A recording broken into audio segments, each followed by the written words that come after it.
I love how that violin ends Oh, that version of the song. Absolutely incredible. What an incredible, really is. That music and the smell of sausage and peppers and onions in my house right now.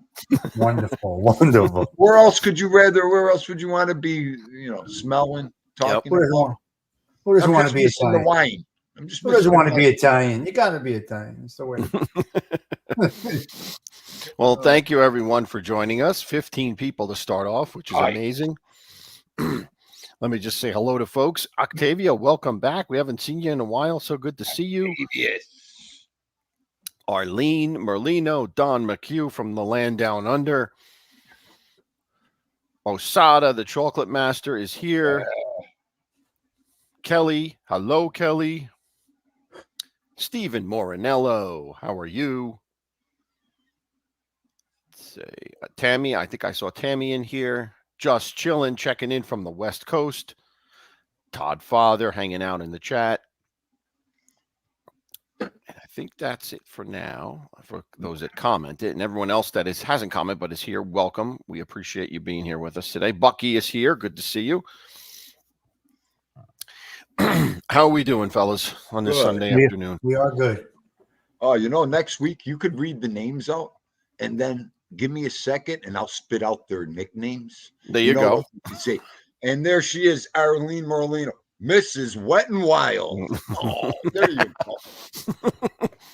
go. That's perfect for Don Miku. You said Mr.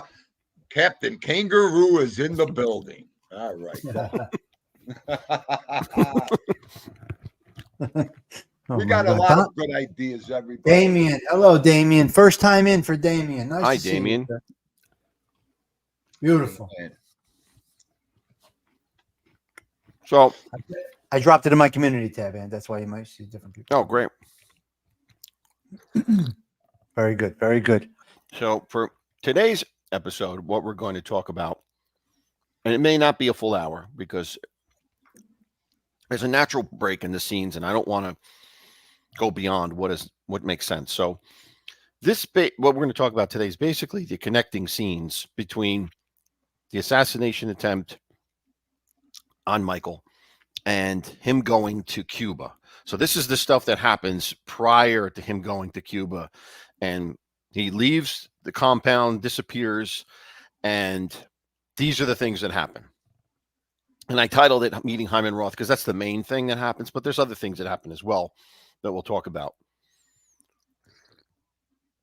Now, I think one of the things that's very important about this scene is it opens on the train. He's taking the train to Miami, Michael is. And we are introduced to a new character at this point in time.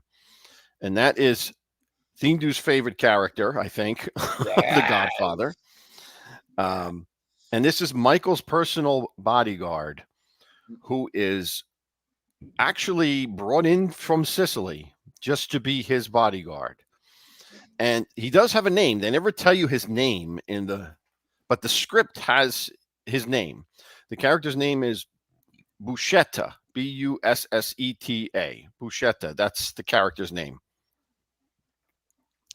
And he is an old-fashioned zip assassin from Sicily that Michael brought in because he couldn't trust anybody. In his opinion, he couldn't trust anybody at this particular time because he has suspicions, but he's still figuring out who the traitor is in the family. So the only way to avoid making a mistake is to have someone completely outside coming in and serving this role while he figures it out. Oh, there he is. Never talks, right? Speak of the devil. He doesn't speak a word in the entire movie. Look who just came in your chat room. Speak of the devil. Well, what am I missing here? Hold on. Oh, will you get on that ball here? No, I'm here. What's going on here? My chat is not up to date for some reason. Wait a minute. No. There we go. Okay, there it is. There's Sicilian Zip. There he is. There he is. Mm-hmm. And that's his picture. Yep. Yes, baby. Welcome, Cinnamon Girl. Good to see you too. So I have a picture. I have a better picture. Hold on. A closer up picture. Hold on here. Yeah, I love this guy. I think I do. There he is. Ready? Here we go. Oh, there he is. Oh, hey, That's right after he strangled Johnny Ola in the curtains. The curtains, yes. So think about it. Now think about this. The guy has no emotion whatsoever. Nothing. Doesn't One say job. a word. Doesn't speak a word throughout the entire on-screen presence at all. Yet just facial expressions. Yes, right. Yep. Yet he has a major impact by just being present, by the way he looks, the way he reacts, those type of things. Wow. You couldn't get a better guy to play this role, and that's the perfect hitman right there. He is perfect. Perfect to a T. It's interesting because this guy is not even Italian. I looked up the actor. He's right. He's a Hungarian. He's a Hungarian who lived in Rome. They found him in Rome. He was a Hungarian actor. He didn't speak a word of English, and that had something to do with them not putting dialogue for him. But it works perfectly without dialogue. It works perfectly. But Hungarians and Italians are very they go well together. Similar. They meld. They meld. Yes, they meld. do. Yeah, they're similar. Yeah, they are. That's interesting, huh? Yeah. So just imagine this guy. You see this guy lurking around someplace in a dark alley. Forget about it. You know. Yep. The whole 10. The whole 10. His demeanor, the way he looks at you, everything. Yeah, you're going to get out of the way when he comes, no doubt. Yeah, no, you're not even going to look at that guy wrong. That's crazy. Hey, Arm Distance, how are you? Good to see you. Very nice. Edwin Jimenez in the house. Sir Edwin. Okay. Handing out Christmas roses. Good for you. All right. So the train ride down to Florida is just this guy, Bruschetta, and Michael. Now, when they get there, they're going to see Hyman Roth. And they're going to see Hyman Roth in a location that they don't even know where he is. And that's why they have to be brought there by Johnny Ola. They have to follow Johnny Ola in the car.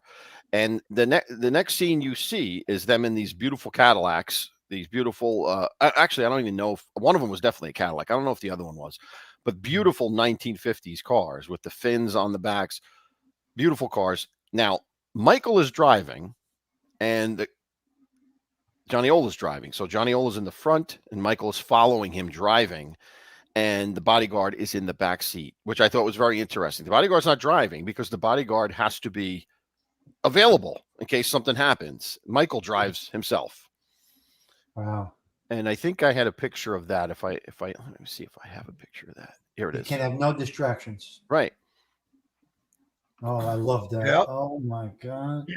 Look at He rolls up the window for him and everything.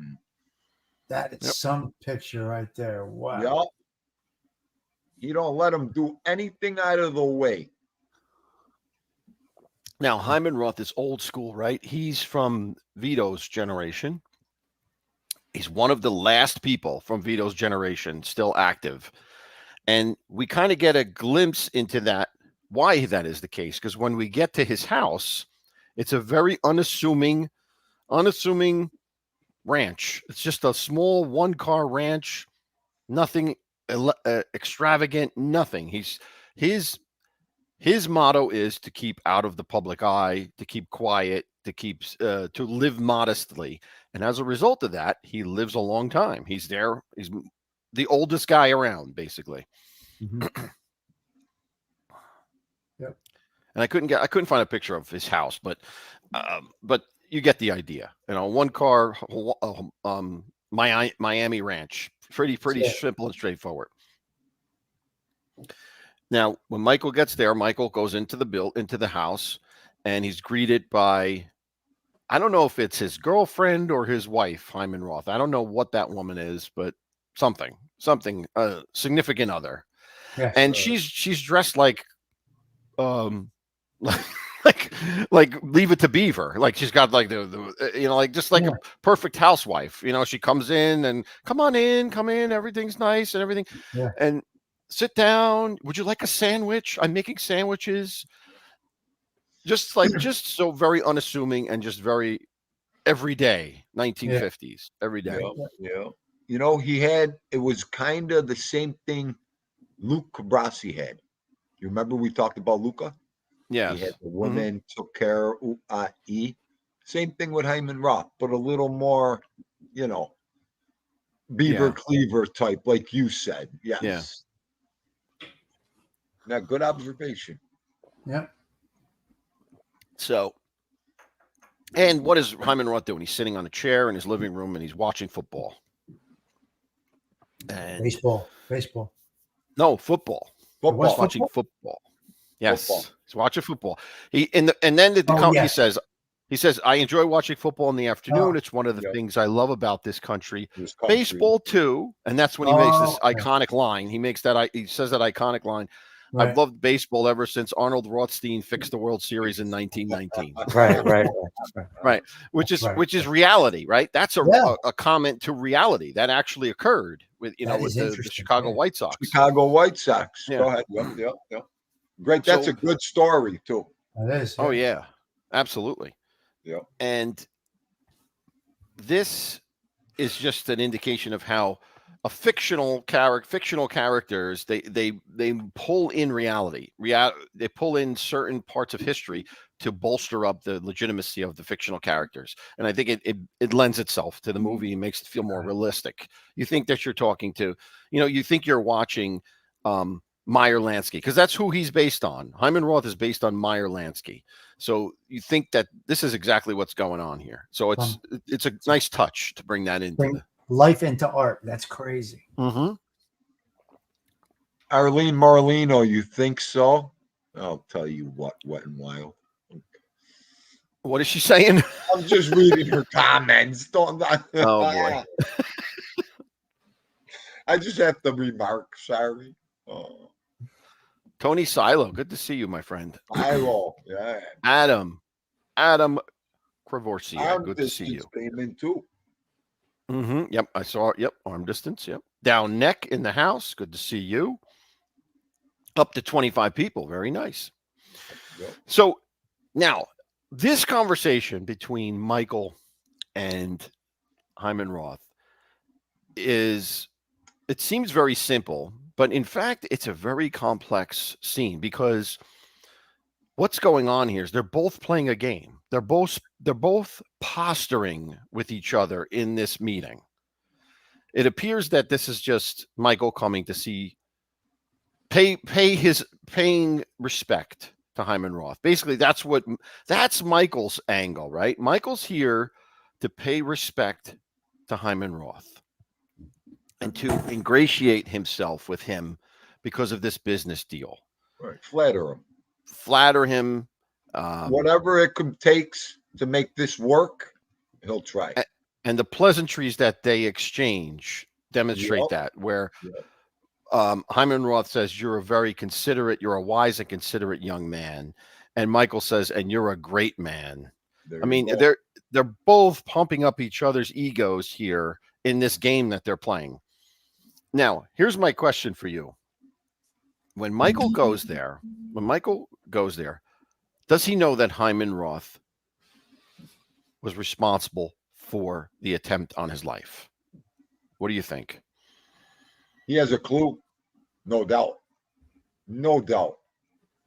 I think that's what do you think, Tommy? He's just trying to feel him out. He's not 100% sure, but he's leaning. So based on the tone of the conversation, because Michael's very shrewd, Hyman Roth is very shrewd also, but you can't be more shrewd than Michael. Right. So he's trying to feel him out and get that vibe. And you got to remember, I think when he relates back to other things, he has a way of pulling it. He wants to get Hyman Roth to talk more. And the way to get an expression or a tone or a vibe out of somebody is to get them to talk more. As we're always taught, listen, don't talk, right? When you listen and don't talk, you can get that vibe. So I think he was leaning towards it, guys. I don't know. But. And it falls under flattery, ALV. When two guys get together like that and they talk and they pump each other, that's more a defense mechanism also. they're both telling each other, well, guess what? I know what you are. I know your history. I know what you're capable of. Mhm. It's the same thing as bragging and boasting about the guy, but they're telling That's a each great other. comment. They're Silo's telling comment each is other. perfect. Silo great thinks that comment. Michael was way ahead of Roth. He was there Same to see thing. if Roth would slip up. Yes, I absolutely. believe he knew. He knew. Shrewd son of B, SOB Michael. Yep. Exactly. That's what I thought. Yep. Hi, Gianni. Good to see you, my friend. And I agree with that. I think that here's what I'll add to that.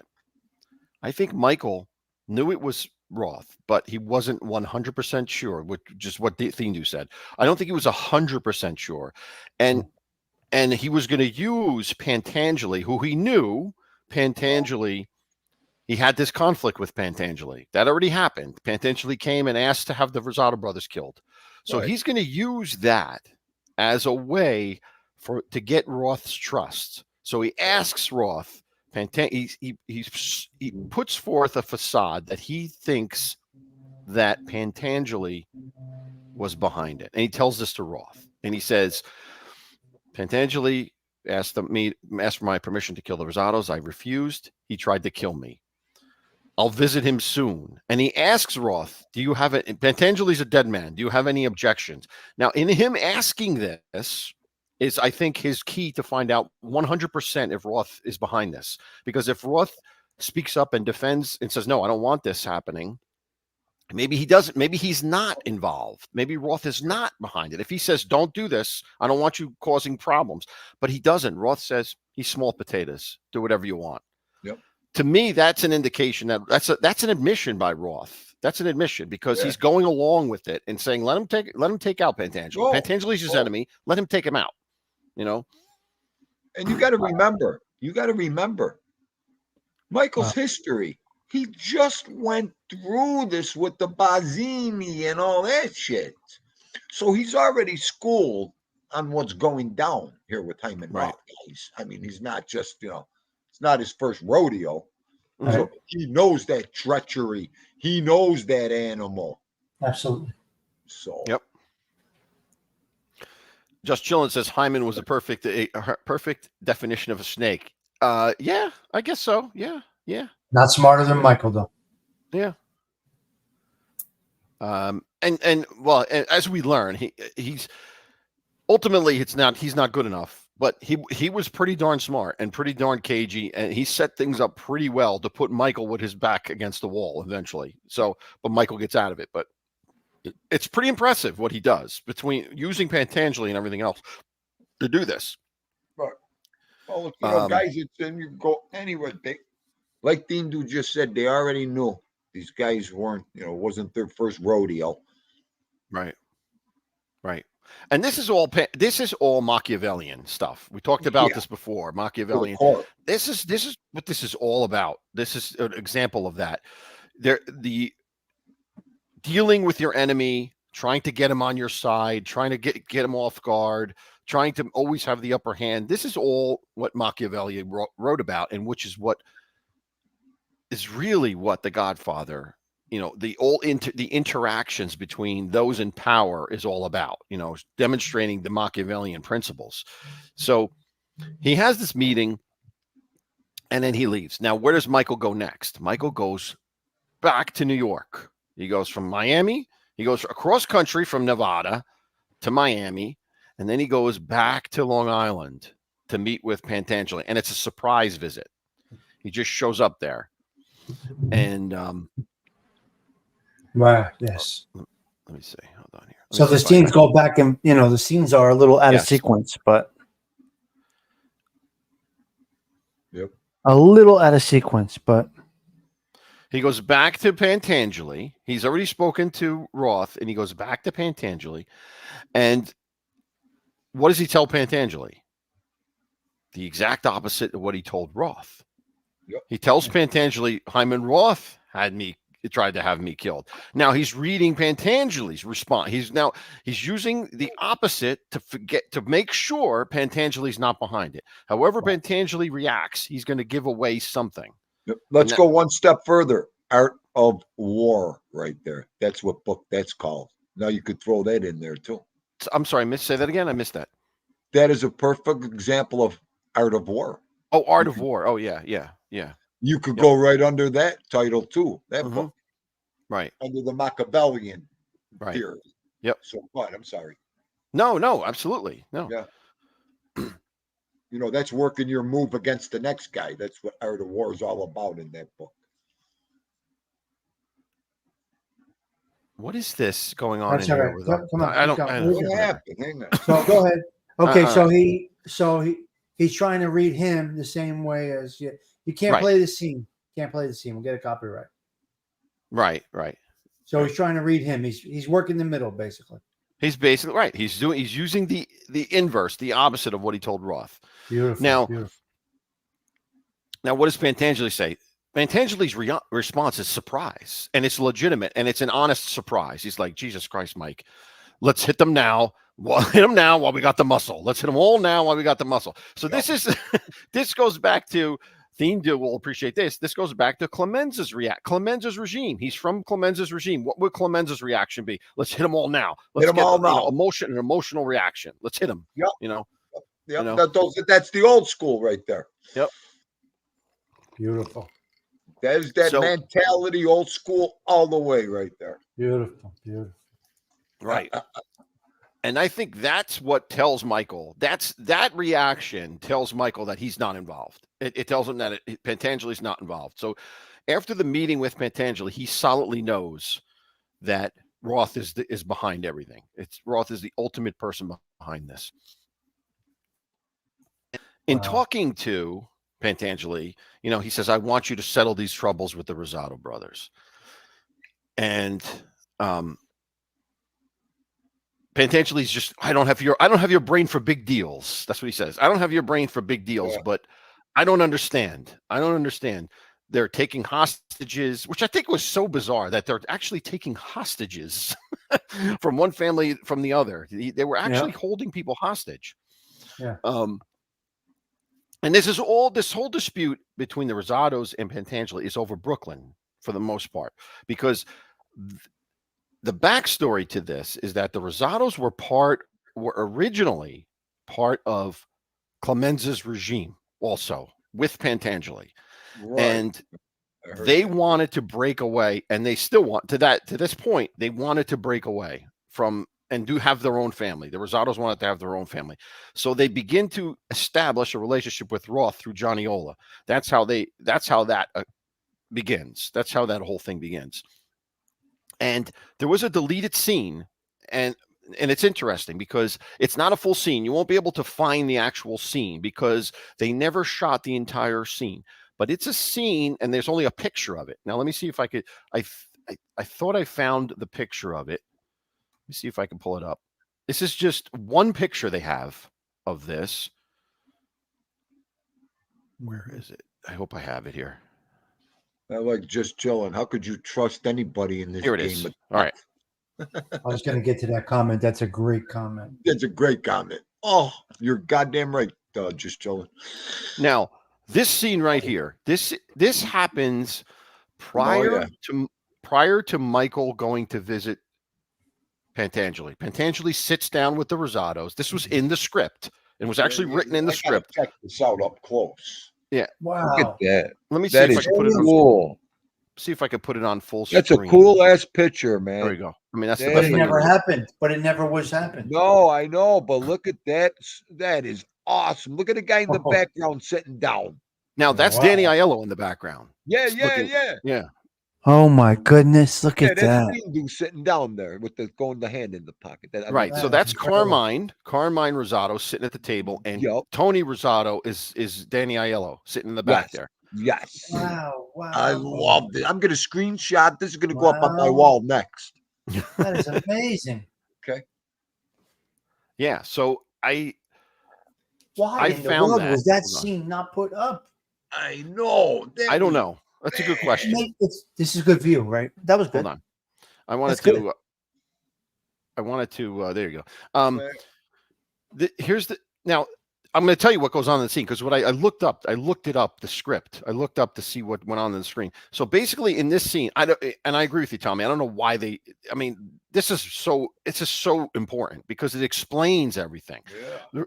the Rosados wanted Brooklyn, and they wanted to break away, and Pentangeli wants nothing to do with it. Pentangeli, says, I don't want this.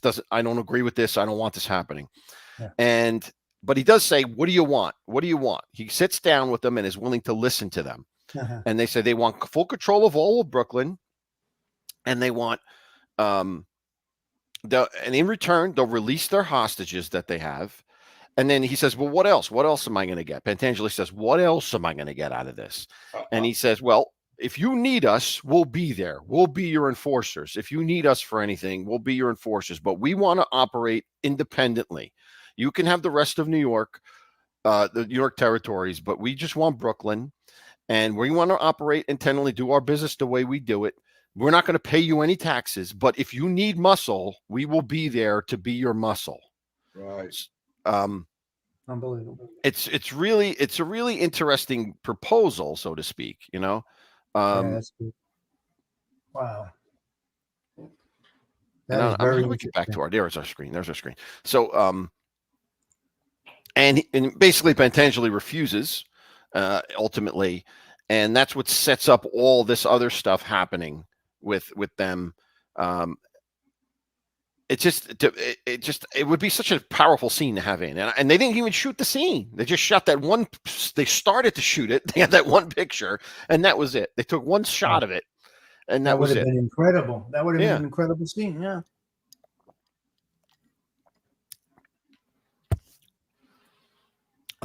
Okay, so let me see, where were we here?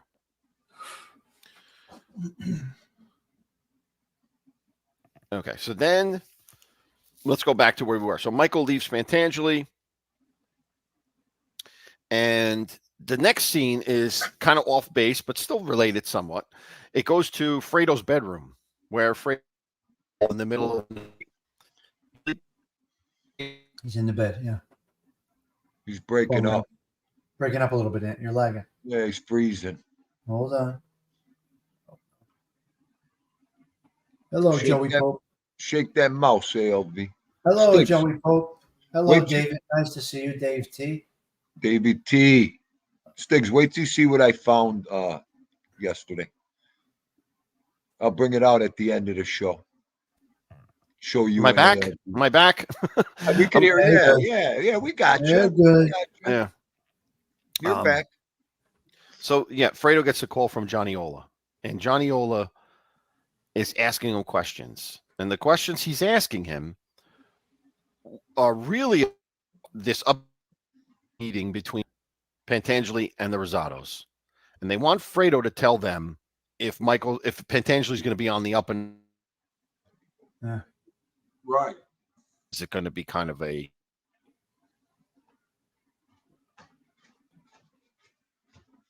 Well, he was supposed to be part of it. Pentangeli was.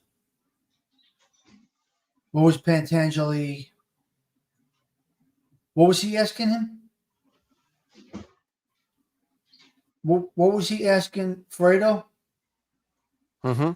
Yeah. What was he asking Fredo? He was asking Fredo if the upcoming meeting with Pentangeli and the Rosados. You're freezing too. Oh, there you go. If the meeting with Pentangeli and the Rosados is going to be an up meeting, or is it going to be is Pentangeli going to come heavy and try to kill the Rosados? That's what they were looking for. That's what they're trying to get from Fredo. Now, what's Fredo's reaction? Fredo was like, "I don't know anything. You guys lied to me. I don't want to deal with you anymore." And he hangs up the phone. So this is important because it shows you that Fredo was not a willing participant in the assassination attempt. Whatever he did, he was too stupid to understand that it would have turned into an assassination attempt, because whatever they told him, he bought it. He bought whatever lie they told him. Yeah. Yeah. They set him up. They used him as a patsy, basically. Exactly. They used him. Yep. Dean, are you still here?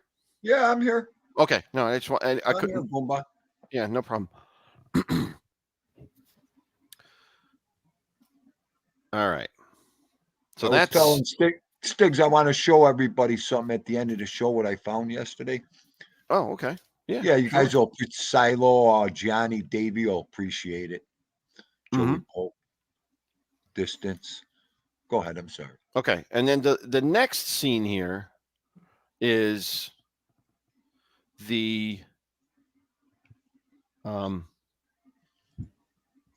it goes back to Nevada. And this is the scene where Tom Hagen is called to a brothel in the middle of the night. And he's called to that brothel by Fredo, who runs it. It's one of the things that Fredo runs in Nevada. And why is he called there? Because there's a murder that took place. And the murder was of one of the girls while she was in with Senator Geary, our favorite anti-Italian corrupt politician. So now Geary is beside himself. He doesn't know what happened, doesn't know anything. All he knows is he's got blood on his hands. He's there with a towel on, and there's a dead body of the girl that he was having relations with. So what do you think happened here, guys? What's your opinion? I think they gave Senator Geary a hot one. He passed out. They clipped the girl and put it on him. Mm-hmm. Yeah. Mr. Corleone. I want to see him get out of this one. No, I'm sorry. Go ahead. Now, Corleone. Now here's here, and I think you're absolutely right. I think you're absolutely right. But here's my take on this. What happened here is something that Vito would have never condoned. Something like this happening, Vito Corleone would have never condoned this. And it's just another demonstration of the ruthlessness of Michael and even Tom Hagen, because it's got to be. You got to think this was Tom Hagen's idea, because he's in charge right now. Michael's off doing these things. This is Tom Hagen, I think, that set this up. Somebody, yeah. Nobody. It wasn't a conspiracy setup. One individual handled this. Oh yeah. Now, Fredo's not smart enough to do something like this. Somebody definitely walked him through it or bypassed him.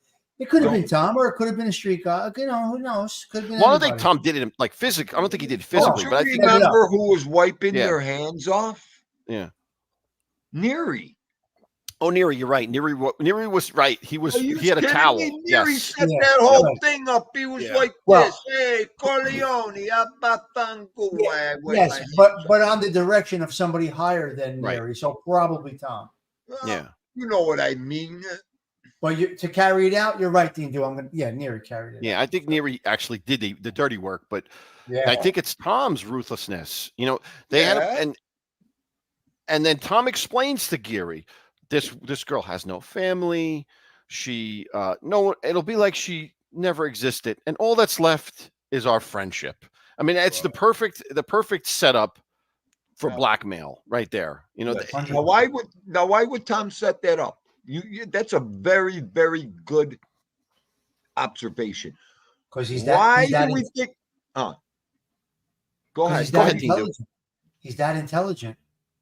He's that intelligent. ALV, check this out. You know why Tom has all that right behind him? Think about what we heard in UAE. Mm-hmm. Tom's the one with the Gumari in this situation. So there's nobody better with thinking about something like that Tom would be. Oh, okay. Okay, yeah. Remember, we all know Tom had the Gumadri. So he's got that kind of thinking in the head there. Yeah. That's a great point. You know. Mm-hmm. You remember when Michael told him, you could either come with me or you could go take your wife, your Gumadri, and go. Oh, so now think about that, you know. What you just said. Tom set it up, someone clever, someone that has that kind of knowledge. And it was Tom. You're probably right. And I would never have thought that. What do you think the purpose of this is, though? Like, it's the purpose, in my opinion, is now they have a senator in their pocket. Now they have a U.S. senator in their pocket. No doubt. A guy that was shaking them down is now beholden to them. He can't do anything except obey them at this point. Right. You got to remember. It was a business move, a beautiful business move. You hate to say she was a throwaway girl, but you know, man, Well, she was. It was a bit messy. It was a bit messy business move. That's the difference when a lamb plays with a hyena. See, Ugh. you have a senator, he only plays, tootsie footsie. He's not going to go. He'll shake you down. He'll press on you. It takes nothing to do that when you got that title, senator, politician. But now you want to play with the big boys, Totally different game. Totally different jungle out there, folks. Yeah. Different way of thinking, different way of getting even with you. The whole different ball game. Yep. And that's what you get sometimes. Welcome to the NFL when you want to. He thought he was smarter than everybody. Now, Yep. So no, the very, very smart move to make that happen because no threats, no bodily harm. The senator wasn't touched. Nobody close to him was attacked. There's no connection. And he wasn't hurt. Beautifully done. That's one of the best scenes, manipulative scenes to get what you want in the movie. That's probably what's the biggest thing? What's the first thing you say? Just don't tell my family. Okay. When that is erased with a guy like him, nothing happened there. Well, Johnny's comment adds to what I said right there. He'll be your best friend the rest of your life. That's all he said. My answer is nothing. Yep. Right. They let him go. Right. They let him go. Right. Beautifully executed. Pardon the pun, but beautifully executed. Yeah. Right. And my point is, though, that I think Vito's morality would prevent him from okaying something like this because an innocent woman was killed. An innocent woman was killed. You're right. Let's go to square one. What you just said, Vito would have never involved a woman in that if his life depended on it. Yep. He would have killed the senator. Yeah, the senator would have been choked. Right. Yes. Michael brought it to modern days, but Vito would have killed the senator. The senator would have been. They would have found the senator in the chair like this, not the girl. Yes. Yeah, because Luca would have taken care of that. If that's right, Luca would have visited. This law was different. Luca would have handled that his way. Wait, Stiggs.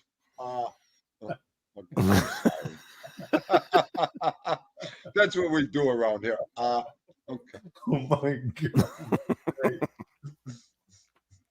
Gianni's laughing his ass off. Well, Gianni, stop. Come on. How are you going to get content like this? You're not going to find this anywhere on the internet. No. Right here. Right here. We didn't even curse once yet, folks. That's true. Good. That's true. Thanks, stop. There's the mush. There's the malarkey. Now, there's one thing I forgot to say. Back when Michael was meeting with Pentangeli, he tells him about Roth and all this stuff. He says an iconic line there from this. I mean, and this The Godfather 2 has a lot more iconic lines than The Godfather itself. Like it's at that point where he says, "My father taught me, keep your friends close, keep your enemies closer." That's where he says that line. And everybody thinks that's from The Godfather. It's from The Godfather 2. It comes out right there. Michael tells that to Pentangeli. And explains to him why he's dealing with Roth and everything, because that's what he's, and that's Machiavelli to a key. Keep your friends close, but keep your enemies closer. That's perfect Machiavellian advice. So, and that's an iconic line there. And I just bring it up because a lot of people think it's in The Godfather. It's not. It's in The Godfather 2. So the twist is but he's quoting his dad. They think his dad said it. He only said it to him at that desk by that window. Right. So we never heard Don Corleone say it. Right. We heard Michael say what his father taught him in private. Exactly. So yes, Don Corleone said it, but we never heard him say it. How are you going to get the cinematic? How are you going to get it? Doesn't get any better than that. No, it doesn't. It really doesn't. Yeah. Gianni, don't even go there, Gianni. So Gianni, wait, Anthony, before you advance, hold on. Yeah. Okay. If where was that comment? Yes, but the senator was killed. What use would not that one? The senator was killed. What use? Well, if Vito killed the senator, the next in charge would get that intimidation. So in Vito's way, he takes out the senator. The next person under the senator knows not to mess with them. Michael went about it in a different way. Yeah. So that was and also the senator comes in handy in the future with the hearings, right? Yeah. Oh, so, absolutely. You know what I mean? So It worked. it's a but- great move. It's a great strategic move, without a doubt. So Gianni, both moves would have worked. It's just two different men doing it two different ways. Mm-hmm. Right. You'd be surprised that, Gianni, these are square guys, so it may be that much intimidating that they may end up with a puppet. It's hard. We don't know. We're just speculating. Gianni, I think this is the real Octavia. I think It's the real Octavia. I arms. forgot. Yes, it is. Yeah, it's the real Octavia. She just has a new account. She just has a new account. Yes, it's her. It's her. Yeah. It's her. Yeah. It's her. Yeah. I'm sorry. I'm putting it in the chat when I could talk. Yeah. No, it's fine. It's just yeah. Yeah, arms. It's all good. Okay. Anyway, so and hey, Stefano, good to see you. And Octavia. okay, so the last scene I want to talk about is the. Stefano is asking for your super chat. You don't. He does not have it yet. Oh, I don't. Yeah, I don't. I'm not monetized. Cash app, right? You got your Cash App listed. Yeah. Oh, I have a Gianni Cash App listed. Yeah, we're all good. Yeah. A lot going on here. Gianni took care of the Cash App. We're all good. Yeah. So anyway, guys, the last scene that I want to talk about today is the actual meeting of Pentangeli with the Rosado brothers, and where they try to kill him. And he arrives at the meeting with just Willie Chichi, his driver. He comes up to the door, and Carmine is out there, and he goes, "Frankie, I got nobody here. And meaning, Cheech, stay outside. Cheech, stay outside." Right. So they go into the bar. He gives him a C note, gives him $100 bill, and they sit at the bar. And Pentangeli says, "I take the C note as an insult." Now, I didn't understand that. Maybe you guys can give me some insight into that. Why is that an insult? I don't understand. I don't know. You Because got he doesn't need it. It's just You have why the. Go ahead, Stakes. I'm sorry. Yeah, why are you giving that to me? We don't do that. We don't do that.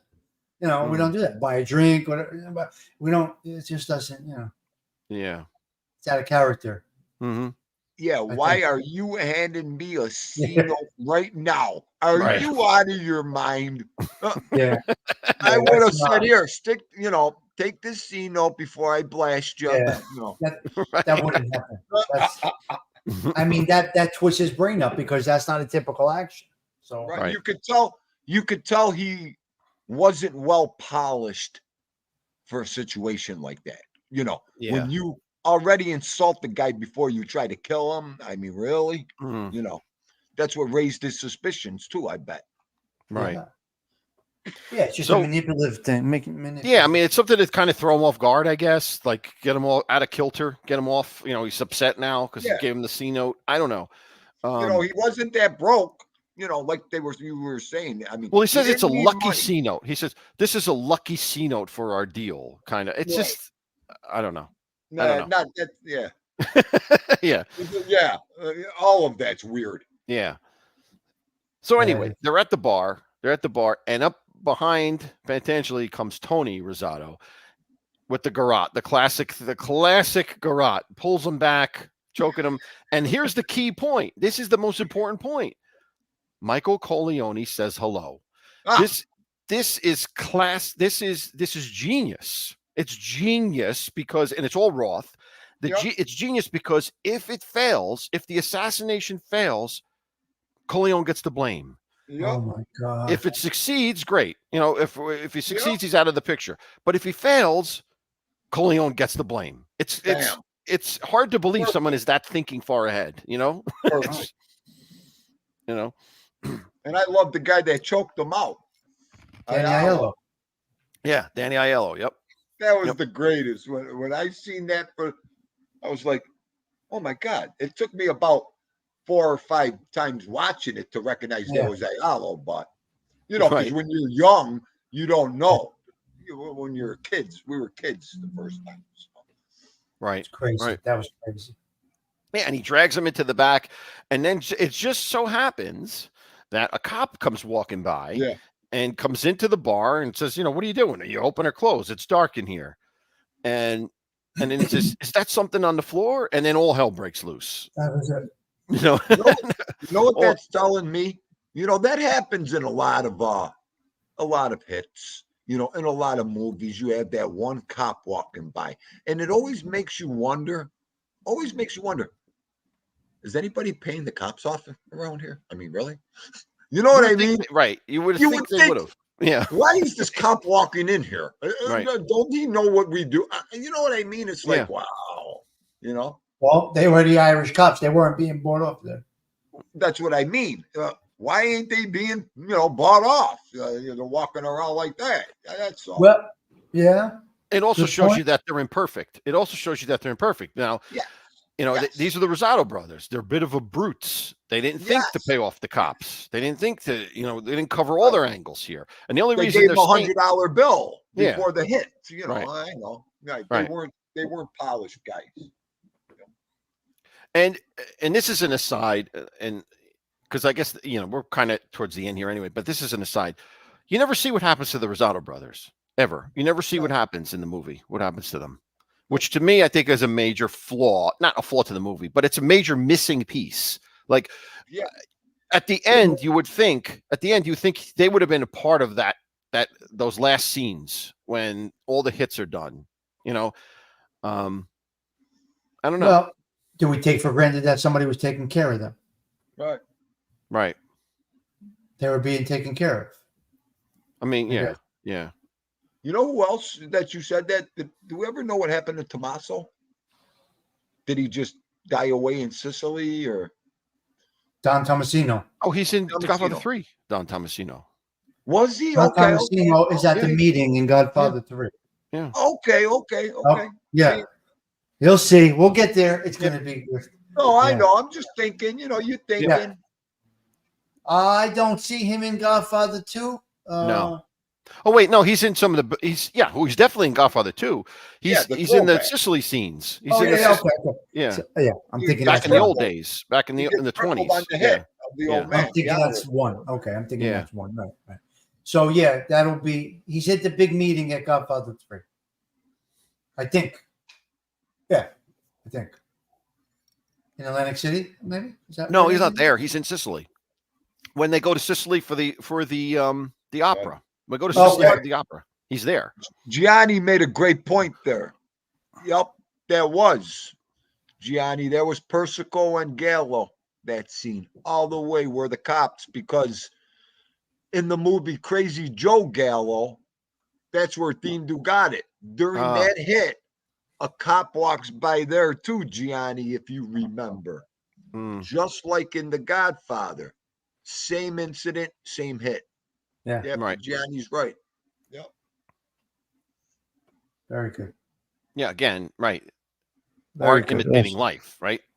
They take influence from real life things. And oh God, yeah. Yeah. That's true. Yeah. So anyway, that's where we're going to stop, because the next scene is when it all takes place in Cuba. So I wanted to, cut it off here. And next scene is key. The Cuba stuff is there's a whole bunch of stuff going on in Cuba. And then we go back to the old days again, and the movie switches back to the old days with Vito. So it's a lot of exciting stuff coming up next, at this point, this is all sets it up. And then this is where the exciting stuff happens. Okay. Before Thindu shows his thing. Mm-hmm. So Godfather 1 took us 12 weeks? Yeah, I think it was 11. I think we did 11 shows. We went over a little bit on some shows. Yeah. Okay. So 12 weeks. So as we spoke about in the last one, it could have really been a 12-hour movie. Oh, yeah. With the detail we went into, adding a few comments here and there, Mm-hmm. with the missing scenes, it could have been a 12 to 15-hour movie. Oh, yeah. And this one, we're on 3 right now? 3? Yes, this is our third Godfather. This is our 2. third. Yes. We're already at 3 hours. Yeah. Think about these films. This could have been a 24-hour saga. But forget about it, 36-hour saga. Yeah. If they did it. Right. Yeah. And if somebody did it and put it together, you'd sell it. Well, here's the thing. I was thinking about this before.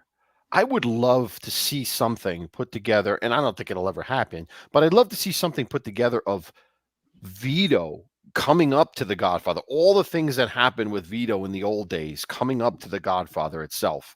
Like that would be amazing. And you could make a series out of that. Well, like you know what I mean? That would be amazing. We're gonna put a big job on you at the end of this. Yeah. A big job on you. You got a big job coming up after we do finish 3. All right. All right, Thing, take it away. What do you got to show us? What do you got? Oh, I almost forgot about it. Thanks for saying it, Diggs. So, as far back as I can remember, it was in my father's Babu club in the basement when I was old enough to walk. And I remember because he had the table in the basement. Then eventually it moved to the club where it was, there for forever. And then, the passings and the closings, Dean do grab this. And I've had it put away. Get ready. Mm-hmm. Hang I on. can't see it. Hang on. Get ready. Wait. Nice. Dolly. Yeah. The card. Oh, yes. Look, The look. chip Dolly, holder. ALV. Yeah, the Yeah. chip holder. Yep. The chip and card holder. Yep. The old Best. school with the spinning. Yep. These Nice, were sir. from the 40s, 50s, and I can't even, I don't know. Oh, yeah. Great. Exactly. Metal Amazing. handle, leather case. Look at this Great. case with the velvet. That is beautiful. You don't see that anywhere anymore. The ones you see now are plastic pieces of crap. You don't see Metal, anything like yeah. that. ALV, it weighs about 25 pounds too, with the chips and Yeah. and they used to restock them with new chips, Right. Yeah, of new course. cards, Sure, after sure. everything. Look Yep. at cards ain't Yeah. used. The Everything. chip when they got Whole old, they package. would restock them new. That's it. Yep. The only thing Amazing. missing is a bartender. Everything else is there. Yep, I love it. The spin and everything. What $50 chip, 100? What do you need? I know. Yeah. And the case. I can't believe the casing. Yeah. That's unbelievable. It's beautiful. That's a great find. That's a Very great nice. find. I've had it on the shelf out there, since Dad passed everything. I'm like, Mhm. let me get this in the Hold house. on. The cards weren't open? No, they stocked them. They put everything new, and that's and then Yeah. they started dying out, and that one wasn't used. Wow. Huh? Are the chips unwrapped or no? Stiggies, hang on. Are the chips unwrapped or are they still wrapped in the plastic they come in? Stigs. He used to put new in there. The cards ain't open. Cards aren't open. What about are they wrapped? They're wrapped, Stigs. Wow. I know So all what is about that? my man. I know What is all that? about You think man. that's from the 70s when they were put that in there? It could go up into the 80s. Okay. Okay. That Now can go you up gotta into the mid remember, 80s. these are new cards and chips put in here. These Right. aren't the original. Oh, so yeah, these were yeah. probably Oh. like Stigs. Yeah. Okay. Probably put in there in the Yeah. 80s, 90s. Yeah. But look what he has on here. He's got all the card, the heart, the spade, the Yeah. diamond, on all the Absolutely. different chips, the black, That's- the red. That's a good set. It is. That's a ain't it, real Sonny? set. I serve sandwiches at those games. That's a great set. I know that. You know how many Great times set. I carried this thing? I wish I had $1 for every time I lugged that for him. Oh, my mother must be like, I want that bad one. Give I me know. that. Okay. Right Mhm. now, the memories that must have brought back from my mom. Wow, that's amazing. Good find. Yes. I'm going to clean it up, put it right Yes. on the, with the collectibles. Yeah, that goes nowhere. No, this is staying right here. Johnny says brand new cards from 1962. Do you have Okay. when you're in there over there? Is that a TV room you're in right now, or is that your area down there, like a man cave? What is that? Right here, this is the downstairs TV room, whatever they wanted to Okay. call it. It's a ranch. So you have a bi-level. A bi-level? Yeah, I got like 3 levels here. So, but they call it a bi-level or Yes. split Yes. level. Split or bi, level. whatever it is. Yeah, it's a Yeah. split level. Split. It's a split You Split know, level. level. Okay. So Yeah. you get that downstairs spot. Yeah, and then right over here is the other Yeah. room, the wash room where I Yeah. keep, Yeah. all my Yeah, so So that's your area. Nobody tells you what to do over there. don't come down these stairs right here. Okay? You come down these stairs, you'll get attacked by a doggo Argentino first, and then Tindo will be all over you. You come down those stairs right there. Too They funny. ask before they come down them stairs. Mhm. Arlene, So you can do whatever you want to do down there. anything I want. Yep. All right. I'm making a visit to Buffalo. We're gonna make you a nice studio. Come on. If I knock this wall down, could you imagine No. this ice down No, here? we're gonna work with what you got. Come on. Right. Wow, that is a great setup. I love it. You know what? I didn't want to be stocked in that room, No, it's on good. the desk. I wanted to be out here with the dog, more room, and I love it right here. What do you No, think? it's great. That's a great setup. It's a good Thank setup. Just wish you weren't leaning over for 2 hours a day. That's all. Yeah, Well, I mean, then, at least my back, at least Listen, I'm moving and dancing. Yeah. Tindu, Todd Father and I were talking.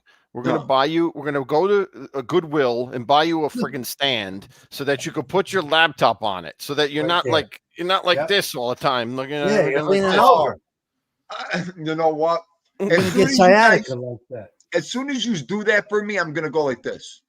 I like the old way better. Yeah. Yeah, I know. You're right. You won't use it. It'll be in the corner. Put it in the corner. Oh, he wants to stick, he wants to hit me over the head with the microphone and camera he got me. I never use it here and there. Macaroni time. We're done. Oh. That was great. All right, Good one, guys. Well, guys. listen, thank you as always. Another great time this afternoon. Delving into a great movie and giving our perspectives and a lot of things that I hope you guys didn't think about. Like we got you thinking about these things too, and like I always say, go back and watch it, and it makes the shows better. If it's fresh in your mind, go back and watch it. And when we talk about it, it'll make it more enjoyable. Yes. But as always, thank you all for joining, for participating, for liking the whole 9 yards. And on behalf of Tommy and Tindu, I want to say thank you and God bless. Have a wonderful Sunday and rest of the week. Yep. We'll see you later. Monday they'll be back to the regular shows. So thanks again. Bye-bye. Obvious. Bye. Perfect.